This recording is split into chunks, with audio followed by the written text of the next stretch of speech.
He occupied our parts, big parts of Ukraine, part of East and Crimea. So he occupied it on 2014.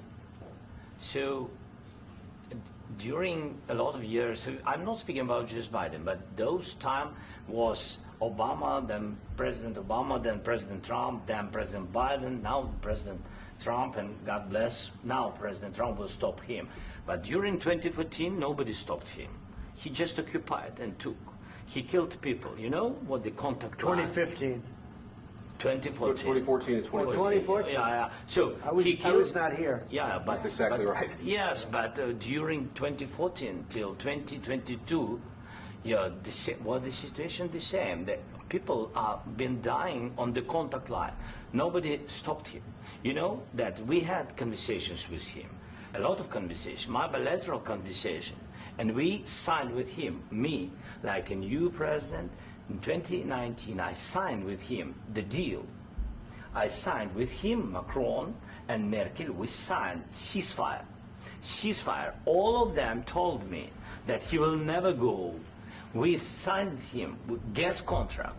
Gas contract. Yes, but after that, he broken this ceasefire. He killed our people and he didn't exchange prisoners. We signed the exchange of prisoners, but he didn't do it. What kind of diplomacy, JD, you are speaking about? What do you mean? I'm talking about the kind of diplomacy that's going to end the destruction of your country. Yes, but if you Mr. President, with respect, I think it's disrespectful for you to come into the Oval Office and try to litigate this in front of the American media. Right now, you guys are going around and forcing conscripts to the front lines because you have manpower problems. You should be thanking the President for trying to bring an end to this conflict. Have you ever been to Ukraine that you say what problems we have? I have been to. Come once. I've actually watched and seen the stories, and I know what happens is you bring people, you bring them on a propaganda tour, Mr. President. Do you disagree that you've had problems bringing people into your military? And do you think that it's respectful to come to the Oval Office of the United States of America and attack the administration that is trying to prevent the destruction of your country? A lot of questions. Let's start from the beginning. Sure. First of all, during the war, everybody has problems. Even you, but you have nice ocean and don't feel now, but you will feel it in the future. God bless. You don't know that. God bless. You don't God know bless. that. You will not have a war. Don't tell us what we're going to feel.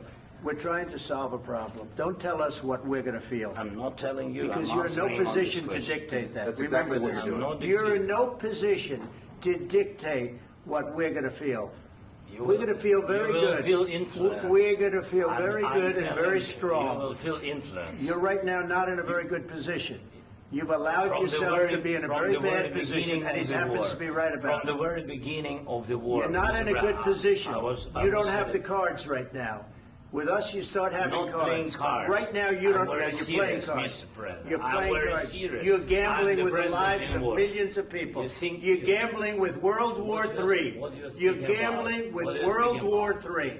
And what you're doing is very disrespectful to the country, this country, that's backed you far more than a lot of people said they should have. Have you said thank you once? This A lot entire of meeting? times. No, in this Even entire meeting, today. have you said thank Even you? today. You went to Pennsylvania and campaigned for the opposition in October. Offer some words of appreciation for the United States of America and the president who's trying to save your country. Please, you think that if you will speak very loudly about the war, you He's can... not speaking loudly. He's not speaking loudly. Your country's in big trouble. Can I Wait a answer? minute. No, Can you've I done a lot answer? of talking. Your country is in big trouble. I know. You're not winning. I know. You're not winning this. You have a damn good chance of coming out okay because of us. Mr. President, we are staying in our country, staying strong from the very beginning of the war. We've been alone, and we are thankful. I said thanks You haven't in been this alone. cabinet, You and haven't not been only alone. in this cabinet. We gave you, through I this said stupid president, $350 billion.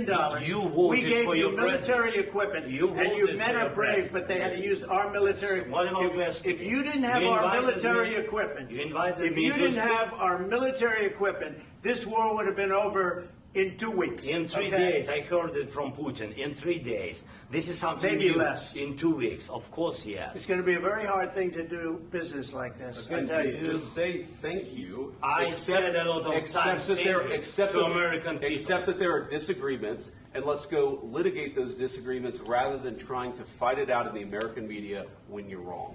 We know that you're wrong. But you see, I think it's good for the American people to see what's going on. I understand, sir. I think it's very important. That's why I kept this going so long. You have to be thankful. You don't have the cards. You're buried there. You're people are dying. You're running low on soldiers. Listen, you're running low on soldiers. It would be a damn good thing. And then you tell us, I don't want a ceasefire. I don't want a ceasefire. I want to go and I want this. Look, if you could get a ceasefire right now, I tell you, you take it so the bullets stop flying and your men stop getting killed. Of course, we want to stop the war. But you're saying you don't want a ceasefire. But I said to you, I want a ceasefire. With guarantees. Because you'll get a ceasefire faster than an agreement. Ask our people about ceasefire, what they think. That wasn't with me. For you what, that wasn't with me. That was with a guy named Biden who was not a smart person. That was with Obama. It was your president. Excuse me. That was with Obama, who gave you sheets, and I gave you javelins. Yes. I gave you the javelins to take out all those tanks. Obama gave you sheets.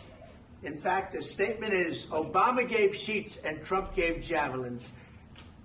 You got to be more thankful, because let me tell you, you don't have the cards. With us, you have the cards. But without us, you don't have any cards. One more question to Mr. Vice President. I'm sorry. It's going to be a tough deal to make because the attitudes have to change. What if Russia breaks ceasefire? What if Russia breaks peace talks? What do we do then? I understand that it's a heated conversation right now. What are you saying? She's asking, what if Russia breaks the ceasefire? What if anything? What if a bomb drops on your head right now? Okay? What if they broke it? I don't know. They broke it with Biden because Biden, they didn't respect him. They didn't respect Obama. They respect me. Let me tell you, Putin went through a hell of a lot with me. He went through a phony witch hunt where they used him and Russia. Russia. You ever hear of that deal? That was a phony Hunter Biden, Joe Biden scam. Hillary Clinton, Shifty Adam Schiff. It was a Democrat scam. And he had to go through that. And he did go through it. We didn't end up in a war. And he went through it. He was accused of all that stuff. He had nothing to do with it. It came out of Hunter Biden's bathroom. It came out of Hunter Biden's bedroom. It was disgusting. And then they said, oh, the laptop from hell was made by Russia. The 51 agents. The whole thing was a scam. And he had to put up with that. He was being accused of all that stuff. All I can say is this.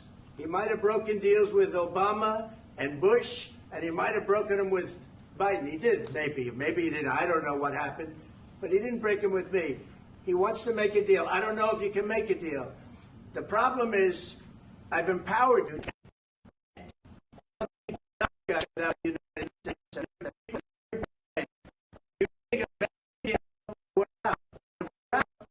You'll fight it out.